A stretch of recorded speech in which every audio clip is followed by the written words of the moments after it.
Hey y'all. So, obviously, the debate was last night, and I wanted to come on and kind of break down a lot of the topics that were discussed because 2 minutes really isn't a lot of time for each candidate to kind of go in depth of the things that they're talking about. So, I want to kind of take like things topic by topic. I got my notes. I'm gonna keep some notes. I also went and dug up the numbers, so I'm gonna put the numbers on the screens just so you can see what where each candidate is at and how they have been handling their presidency, how Trump fared out and how Biden is faring out, as well as just kind of give you a little bit more context and a little bit more information on a little bit of the things that were discussed. So when Biden came on, he said that the pandemic was badly handled, unemployment rate was at an all-time high. This past administration did absolutely nothing to even help the American. That anything that he did was only to reward and help the wealthy. The loss of jobs, the military, the tariffs, the deficit, and the list goes on. Basically saying that the Trump administration was the worst administration ever, and that basically we are the best that we've ever been because God gave us Biden, and so I just wanted to kind of dive into a little bit of that and give a little bit more information. So starting, people need to really understand first of all that the numbers are kind of like all over the place because we went through a pandemic. Okay, so Trump started strong. So when he said that we were really rocking and rolling, we really were. We really were rocking and rolling for like a strong 2 years, all the way up into that third year. When it really started coming into that pandemic year, that last year, it really threw us off. And so yes, there was high unemployment during that time. However, let's keep in mind that when he did say that he had the lowest unemployment, he did. And since we probably have not seen 3.5% unemployment rate since December of 1969. When Trump came in office, he had unemployment at 3.5%. It peaked April of 22. Once we started going through the pandemic, it did peak up to about 14.8%. However, by the time Trump got out of office, he got that unemployment rate back down to 6.3. Give the man credit. We're going to give him credit where credit is due. To be able to have your unemployment rate peak to 14.8 and then you turn it back around by the end of your presidency and get it back down to 6.3%. Come on, somebody. Okay, let's move on to what he said about nothing was done with the pandemic. Biden, don't sit up there and lie to our face, bro. We know about Operation Warp Speed. Even though I wasn't a fan of Trump pushing the vaccine and him telling people to go and get it, it was 2 vaccines available before the ending of his presidency. We're not going to act like that he did not send out Trump checks, as everybody says it. Everyone was getting a stimulus. He was stabilizing, trying to stabilize the economy. He was definitely not putting in mandates to where we were losing. Having to stay home and no one could benefit from work. He definitely left it up to the states that we can open up gradually because each state was going through different things. Thank God I was in Texas at that time because I was still, able to get money and go to work. It wasn't a whole lot of downtime that we had to go through. So it was definitely things that he was implementing. That whole put bleach in your arm, if you really took that to heart, shame on you. Shame on you. Let's go to the labor force and the manufacturing of jobs. So first 18 months, manufacturing jobs. First 18 months of Trump's presidency, he added manufacturing jobs. Manufacturing jobs did not start depleting until 2019. Hello, we went through a pandemic. Y'all. Okay. Also, people were entering into the labor force. People were entering into the labor force at 63.4%. We were working. Unemployment down. Food stamps down. People were getting money. Okay, it was a lot of money flowing through here. He had mentioned something about tax cuts for the wealthy. And Yes, give the wealthy tax cuts. And I know people are like, what is that? Why would she say that? What does that mean? Why are we helping out the wealthy? Because the wealthy helps us. Okay? What y'all don't realize is that if we put 20, I think he said 24 to 25% tax on the wealthy is not going to put their money in America. They're not going to put their money into the economy. They're going to take their money and put it on offshore accounts. They're going to put it in France. They're going to put it in Switzerland. They are not going to keep their money in the economy. Why? Because you're taxing it to death. Hello? Also, it's no incentive for anybody to be wealthy. If I know that you're going to tax me 24%, you think I'm going to get out here and make money? No, because I don't want to be taxed to death. And then if I do, you think I'm going to tell you about it? No, that's where you bring in tax evasion. Why are we taxing the rich like that? Let me give you an example. Okay, let me give you an example. Target. If you put a 24% tax on Target, who you think gonna pay it? Target? No, it's gonna get passed right down to the consumer. Why you think your body wash went from $3 to $7?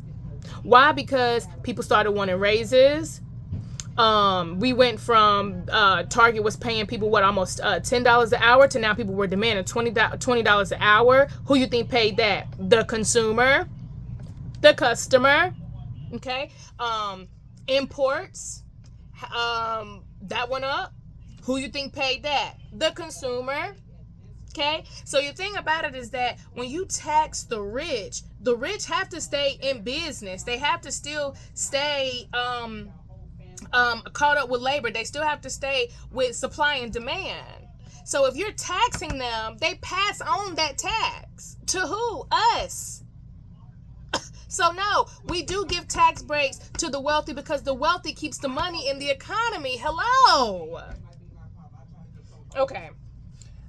He said something about let's go into job loss. Okay, I touched on this a little bit when it comes to unemployment, but now the loss of jobs. 100 months into the presidency, we had job gain over the Trump administration under the Trump administration until the pandemic. 50,000 jobs was lost in the pandemic. 56% jobs were returned before the end of presidency. Stop acting like this man ain't do nothing. We were there. We seen it. We experienced it.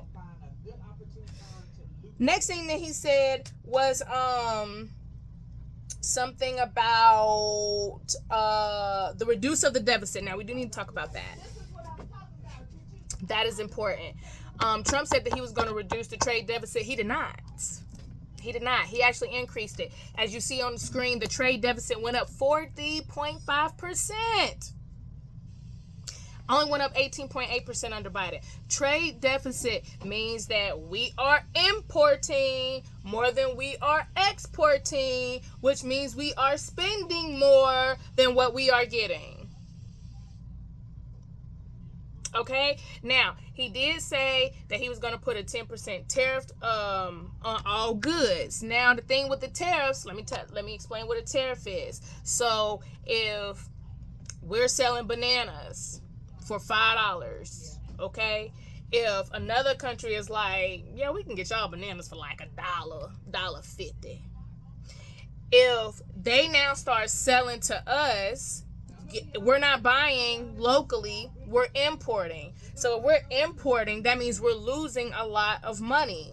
So what they will do is they will put a tariff on the people who are selling to us, saying, hey, if you're going to be bringing money into America, we're going to put a little tariff on you if you want to sell here in this market. Okay?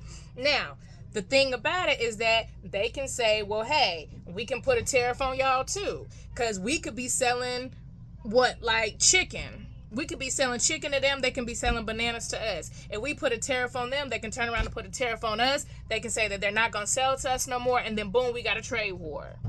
So when it comes down to the trade deficit, we kind of got to watch that trade deficit. It can be a blessing. It can be a curse. We can buy from other countries, take the goods that they sell us, create jobs, and manufacture different things out of what they sell us, and then sell it back to the world. So it's not as if the trade deficit is like horrible, but it's also not the best, that we are importing way more than we are exporting. Okay, we're not producing. What are we producing anymore, really, in America? We're importing. Okay, so we do got to work on getting that daggum trade deficit down. Okay, let's talk about stock market. The stocks were stocking. We were getting money. The S&P was up 67.8%. The Dow was up 56.7%. The NASDAQ doubled 138.2%. The stocks were stocking. Stop acting like this man ain't do nothing. Okay? What else? Health insurance. Yes.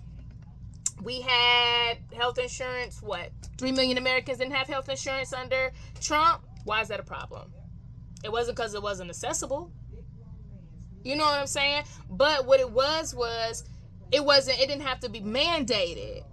We had the ability to decide if we wanted to have health insurance or not. Why is it a mandate that I have to have universal health care?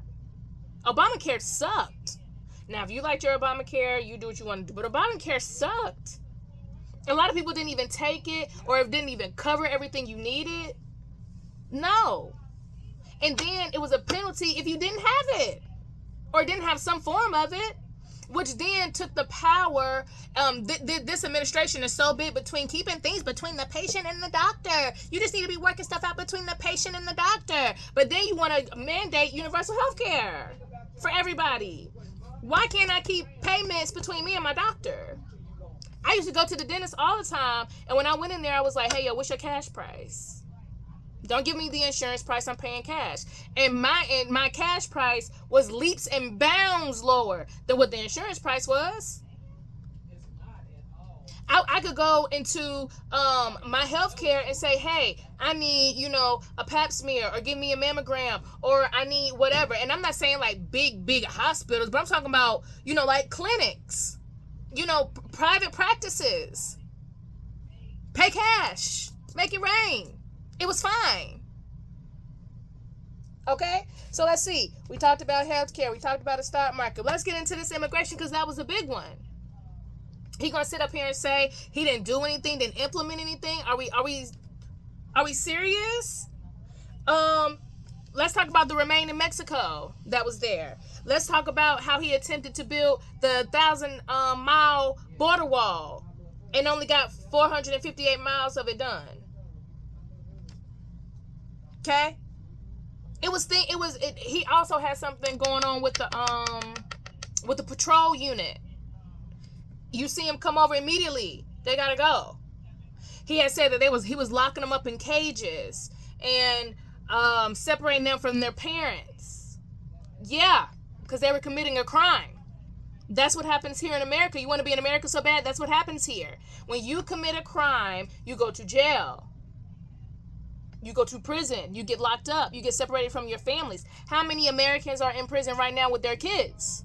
It doesn't work like that. Okay? If you come over here and you don't do it right, it's illegal. You're undocumented. We don't even know who you are. You need to sit still for a second until we can run some tests. Or you need to go back home. What's wrong with that? So, yeah. So this whole notion that Trump did nothing, it was the worst economy, people were down, the pandemic was a horrible situation. No, he over here trying to get bragging rights about how he brought 15 million jobs back. No, you didn't. Like Trump said, those were bounce back jobs. You can't take 15 million jobs away from Americans, keep us quarantined, keep us under mandates, threaten us with not taking the Fauci ouchie, and then let time go by and say, oh, you can go back to work now. You should thank me. It's because of me. No, you didn't create no new jobs.